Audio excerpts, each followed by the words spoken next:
I'm always traveling. I keep a bag packed upstairs, and I'm always ready to leave for somewhere.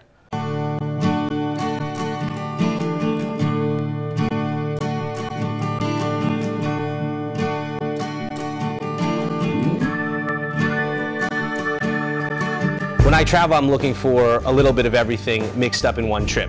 I want to go to a country or a region that has a little culture, a little cuisine, and a little time for relaxation. The most memorable trip I've ever taken happened quite recently. My wife and I went to Vietnam. It was really the first time I'd ever been to the Asian continent.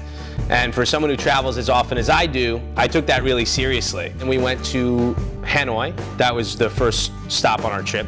Our first day in Hanoi, we spent eating, because that was what we were there predominantly to do. So as soon as we got off the plane, we were greeted by our very nice guide, Tuan, and he took us to a place called Cha Ca Long. They only serve one dish, and this dish is the Cha Ca, which is a fish dish which you cook yourself in a pot with some pea shoots, and then you put it in a soup with Vietnamese noodles, the pho noodles, and you eat it. And then we took a pedicab ride through the old quarter of Hanoi. The old quarter is pretty interesting. A lot of the buildings are about 100 years old. They're built about 4 stories tall and very thin. That architecture is very heavily influenced by the French. The French were in control of Vietnam for approximately 100 years. The following day, we were picked up for a day of sightseeing. We saw Ho Chi Minh's mausoleum, which was really interesting. We saw the One Pillar Pagoda, which is a kind of replica of the oldest pagoda in Hanoi. The next day we took about a 4-hour drive to go to Halong Bay. It is approximately 2,000 of these limestone cliff islands that just emerge out of nowhere from the South China Sea. It's absolutely stunning. A lot of them have vegetation. Some of them have really secluded private beaches that you can visit. A lot of them have incredible caves with underground cisterns, fresh water, really interesting geological formations. So we did a one-night cruise aboard what they call a junk, which is an Indochina style boat. Our boat was called the Halong Violet. So after Halong Bay, we went to our final destination in Vietnam, Hoi An. We were staying on the beach in what was probably the most beautiful beach resort I've ever been to. It's called the Nam Hai. They had 4 different pools that you could relax at.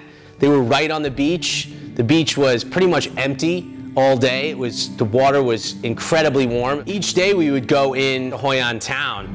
It's a small town that at this point relies almost exclusively on tourism for revenue. Hoi An is famous for the food, the banh mi. You can't really throw a stone in Manhattan anymore without hitting a banh mi place.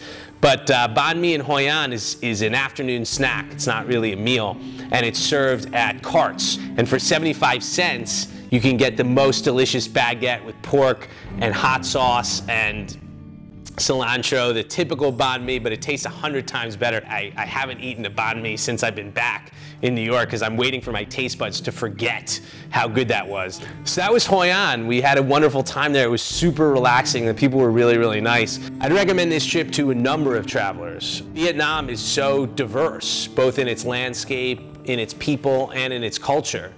So really all types of travelers, but certainly people who are interested in food. For the culinary adventurer is a place where you can get food that you really can't get anywhere else in the world except for Vietnam. Our budget was about $4,500 per person. The trip can be accomplished for a lower price. We stayed at some higher end hotels and hired tour guides in Hanoi and Hoi An. So if you don't hire the guides and stay in lower priced hotels, the budget will go down significantly. If you're interested in reading more about this trip, please visit my wander list at wanderfly.com, or you can visit my blog at travelgoat.tumblr.com.